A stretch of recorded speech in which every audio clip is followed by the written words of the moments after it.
Hello world, welcome back to Where My Heart Lives. For those who are new, my name is Becca Alvarado, and this is an area where I will place all of my art for you to look at and to listen to, whatever you want to do with it. You'll find my monologues for self-tapes or monologues I've just been working with my teachers, and also my poetry as I get more comfortable reading them out loud to people. You may find other art forms in the future. So yeah, we'll start with this poem breakdown. This poem is titled Woman. Now, I worked on this about a year ago, and as mentioned in my previous video, as far as how I write poetry, sometimes I'll write it in one whole poem. Boom, just words onto a paper, done. Other times, which is the majority of my poems, I'll think of an idea or subject, and as I'm going about life, I'll think back, oh, I started a poem like this, and then I'll add, and then it just creates a poem of itself. And so I believe this one was very like that as well. I'm looking at it over here, as you know, my music stand, love it. But this is a reflection of how I've perceived and noticed about being a woman and the journey that we go through. And every woman's story is different. However, I feel there is one common factor, is that as a woman, we've definitely had to always come second, rather than being seen as an equal. Don't get me wrong, time has definitely changed.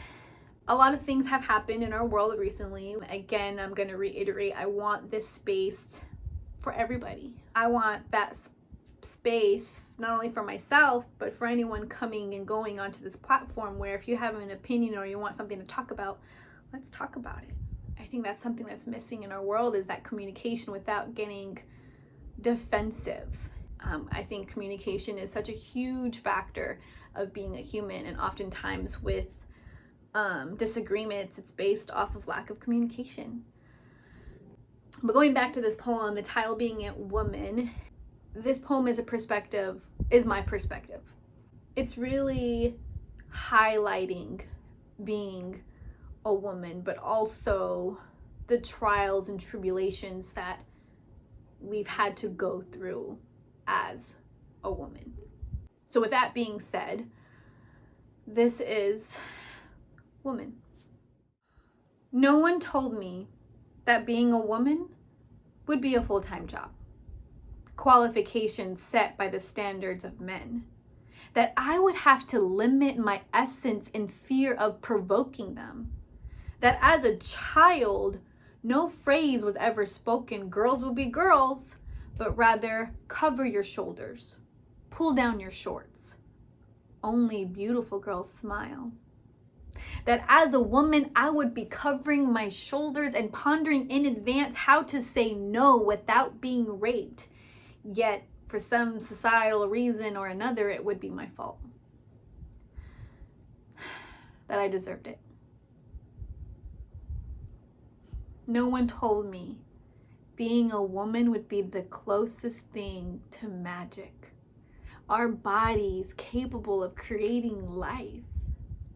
And because we are so willingly able to accept and convey all emotions, our souls vibrate with that of the universe. When our tears have us looking up to the heavens, we are drawn to the moon and find comfort in her light. Because like the ocean, she pulls us home, recharging us, only to push us back out with renewed energy and life. No one told me being a woman would be a journey.